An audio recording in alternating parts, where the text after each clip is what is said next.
classify it, Billy? Well, it's a super predator. Suchomimus. Snout. No, think bigger. Baryonyx. Not with that sail. Spinosaurus Egypticus, Billy. It was indeed a Spinosaurus.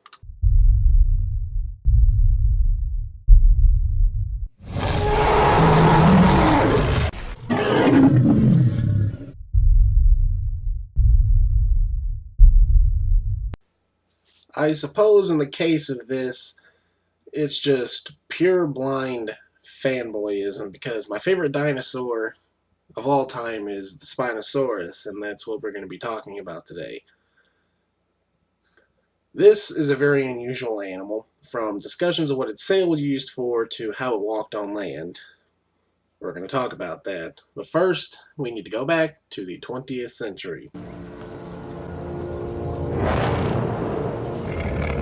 Spinosaurus. At 17 meters, the biggest killer ever to walk the earth. An 11-ton colossus.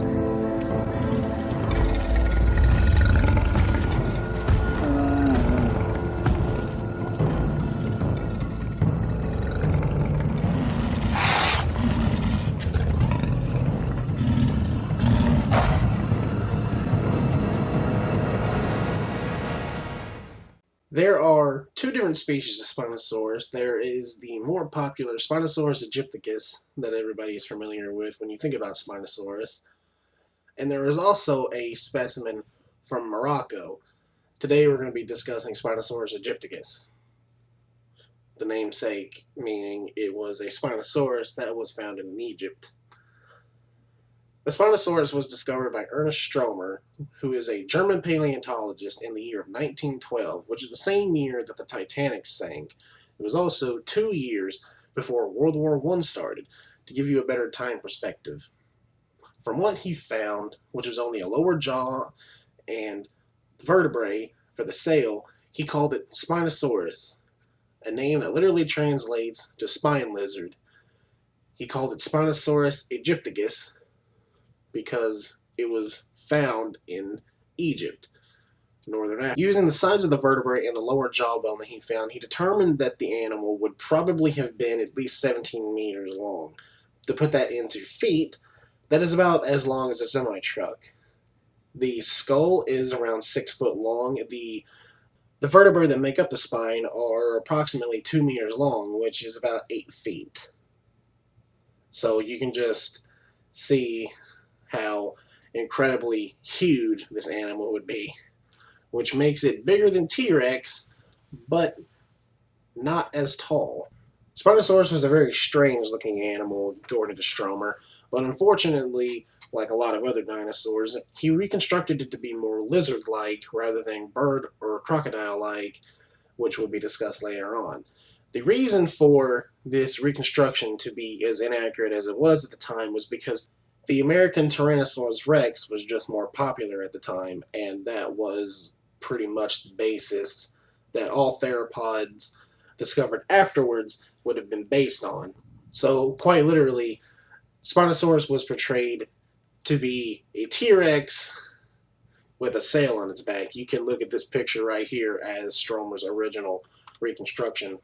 Stromer then took his findings back to Germany to put them in the Munich Museum. Say that 5 times fast. His findings intrigued the minds of many scientists for about 20 years, but sadly though, in the year of 1944, during World War II, the museum that Spinosaurus was held in was bombed by the Allies, more specifically the Royal Air Force, and all of his research was turned to dust. Thank you, Britain. With Stromer's death in 1952, the Spinosaurus was forgotten about for a long time, while Tyrannosaurus Rex, Parasaurolophus, and other American dinosaurs gained more fame. That was until the Spinosaurus re-entered the public eye during the 1970s. With a lot of research done by a lot of paleontologists, probably too numeral to mention here, We now know that Spinosaurus was very different from what we originally have thought. We now know that Spinosaurus walked more like a bird, much like every other theropod dinosaurs. The word theropod literally meaning hollow bones with three-toed feet, much like a bird. When we discovered that Spinosaurus was more bird-like than it was originally reconstructed to be, we then found evidence to support that Spinosaurus was also more crocodilian than what it originally had been. With the advances in technology and more findings in Morocco, an upper jaw was found of Spinosaurus. The jaw was then put through its CT scan. The jaw came back with these holes that were in the front of the snout. These holes were very similar to modern-day crocodiles, and just like modern-day crocodiles, they were determined to be pressure sensors. Now, why would this animal need pressure sensors? Well, if you take a look at the teeth of Spinosaurus, they were very long and conical, meaning they were not intended to rip and tear, but more to grip and to hold on to their prey. More studies suggested that with the chemical traces that were found in Spinosaurus' skeletons, that Spinosaurus lived more like a crocodile more than a T-Rex, with this evidence to support that he had pressure sensors in the snout and his teeth were long and conical. It was determined that Spinosaurus was more of a piscivore rather than a typical carnivore. Piscivore literally meaning fish eating. More evidence to support this fact was that the nostrils on Spinosaurus were very high up on the nose, suggesting that it can hold its snout in the water for hours on end, waiting for prey to come by, just for it to snag up and eat. The size of the fish that Spinosaurus was eating, to put that into perspective, the giant sawfish that it was eating were roughly the size of a great white shark. So, like I said earlier, you can just imagine how big that Spinosaurus really is. And again, evidence supported this because in many fish skeletons, more specifically Onopteristes, which is a giant sawfish that it would have more than likely eaten, a Spinosaurus tooth was found in a vertebrae of this fish, and an Ornithoristes barb was found in a Spinosaurus tooth socket. Clearly a predator-prey relationship with these two. The gist of what I am saying here, Spinosaurus is very different from what Stromer had originally reconstructed to be. It is no longer the T-Rex with a sail on its back. It is now literally a giant crocodile with a sail on its back. But it's more interesting than what people would have suggested it to be. As I discussed earlier, Spinosaurus lived in the northern part of Africa, what today would be Egypt and Morocco, two very dry places in Africa. You might be wondering, well, what did it eat during the dry seasons of Africa? Well, that's a debate that scientists still don't know. More than likely, what it would have done was it would have stayed at the watering hole as long as it could, and then when it realized that there were no more fish to eat, it would have moved more inland into a territory of another dinosaur that you don't really want to mess with. This dinosaur's name was Carcharodontosaurus. Now, I know this name of this dinosaur is very, very hard to pronounce, but if you want to be technical with it, the name literally translates to sharp-toothed lizard. Both Spinosaurus and Carcharodontosaurus are bigger than T-Rex, just to put that into perspective. The type of prey that Carcharodontosaurus hunted was Ouranosaurus. Ouranosaurus being a member of the Iguanodon family. I'm totally going to do an episode on the Iguanodon family someday, so keep an eye out for that. The problem with Spinosaurus and Carcharodontosaurus is that they rarely would have met in life. The only time that they would have met is during seasonal droughts, which is prone in Africa. And when they had those seasonal droughts, Spinosaurus and Carcharodontosaurus were more likely to have met, usually crossing paths in each other's hunting territories. And of course, what everybody loves about dinosaurs They more than likely had a few fights along the way. Now, who would win this Battle of the Titans? Well, that's hard to determine for a multitude of reasons. Number one, Spinosaurus is bigger, but Carcharodontosaurus has a more powerful bite. There has been fossil evidence to support the fact that Carcharodontosaurus has literally bitten through the sail of a Spinosaurus, and with Carcharodontosaurus's teeth being thin and serrated, serration literally cuts through the flesh, causing more damage. And since they are so long and thin, it means that they would slide in a lot easier. Think of a steak knife going through, well, a steak, if you want to use that analogy. So it is very hard to determine who would win every single time. It just depends on how they found each other. More than likely, Spinosaurus would have lost just due to the fact that its teeth were weaker, it had a weaker bite, but it had size on the advantage. So it is very hard to determine. Then there came a time that I am going to coin the Egypticus depression, and the reason I say this is because in 2014, this beautiful animal was the subject of debate for many people, and Spinosaurus is now widely disliked in the dinosaur community. It was already widely disliked in the Jurassic Park community because of that one scene in Jurassic Park 3. I'm going to cover that in a future episode as well. The reason that Spinosaurus was so widely disliked nowadays is because of the fact that, due to some research that some scientists did on it, it was determined that Spinosaurus was probably too top-heavy to actually run on its hind legs. They suggested that it would have knuckle-walked, walked on all fours in general. And the reason for this is because Spinosaurus's back legs were so short and so weak looking that they proposed that it could not walk on its hind legs. It has been determined over the years that if Spinosaurus was still alive today, then it would have been a fully aquatic animal rather than the half land, half water-based reptile that it was back 94 million years ago.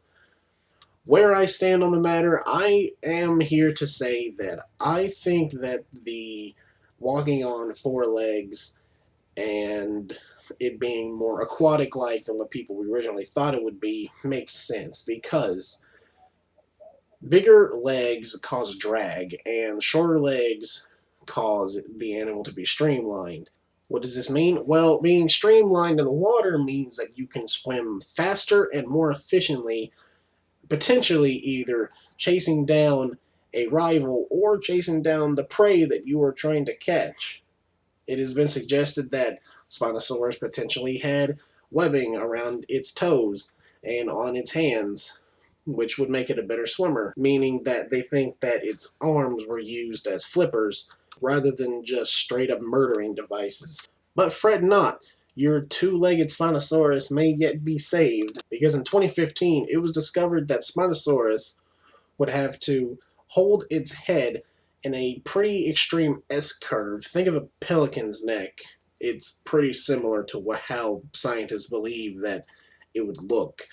The advantages of it having that extreme S-curve is that the center of gravity would have been moved backwards, meaning Spinosaurus could potentially rear up on its back legs and walk. The problem is, it probably couldn't sprint after something that was running away. So until we have more evidence from the wrist and the ankles of Spinosaurus, we won't really know how it potentially walked or ran on land, if it could run or walk on land whatsoever. Alright, so enough about that controversial stuff. So I guess I should get into the topic of what its sail was used for, and some other things. Number one, just some extra facts. In 2005, it was determined that Spinosaurus would have had a crest on its head that looked pretty much like a rooster's comb, which would enhance the bird-like qualities that the dinosaur had. It was also discovered in 2013, over 100 years after it was discovered, the sale was put into question. It was determined that the sale was used for either two different things. One, temperature regulation, or a display structure. The reason for the temperature regulation would have been to either stay warm or stay cool in the hot northern African sun that probably was a lot hotter than what it is today. So that makes a lot of sense. To the display structure thing, people wonder why it would need to use a display structure. The reason being is because if you are a healthy male adult Spinosaurus and you're looking for a mate, females are going to pay attention to the bigger sails, the more healthy looking sails, rather than these small, wimpy looking sails that other rivals would have. It's also used in the water because if you are a Spinosaurus and you're swimming in the water and you see another Spinosaurus that has a bigger sail than you, you can pretty much determine that that Spinosaurus is going to be stronger and just overall more powerful than you are. So your first instinct is to just turn tail and swim back the other way that you were going to begin with. So I guess I should give my opinion on Spinosaurus. I've been talking about the facts of Spinosaurus, and I've been talking about how Spinosaurus just is. My opinion on Spinosaurus was, I've been a huge Spinosaurus fan ever since I watched Jurassic Park 3. Not for the scene that you're thinking of, but I just like the way Spinosaurus looks. It's a very interesting animal. My thing is, I don't get the hate that Spinosaurus usually gets. People don't like it because they say it used to be cool when it was this T-Rex copycat, and now it's a crocodile. It's an oversized crocodile that just lives in swamps eating fish. But don't take my word for it. Take Steven from Your Dinosaurs Are Wrong. See what he has to say about it. So if you happen to see people on the internet, perhaps, complaining that Spinosaurus used to be a cool theropod that was basically just T-Rex with bigger arms and a sail on its back, and now it's lame because it's basically an aquatic hypercarnivore, tell them they're wrong and that it's way cooler that it's occupying this niche that other dinosaurs just wouldn't even bother with. Thank you, Steven. I love your show, by the way. If you're watching this, you probably aren't, but I just want to give you a shout out anyway. So there you have it, Spinosaurus. It is a very interesting animal. It's more interesting than what people originally make it out to be. If you're a Spinosaurus fan, just like me, then put it in the comments. Let your voice be heard. Don't let the T-Rex get you down. So, thank you for watching the first episode of Prehistoric Playground. I hope you enjoyed. Please like, comment, and subscribe.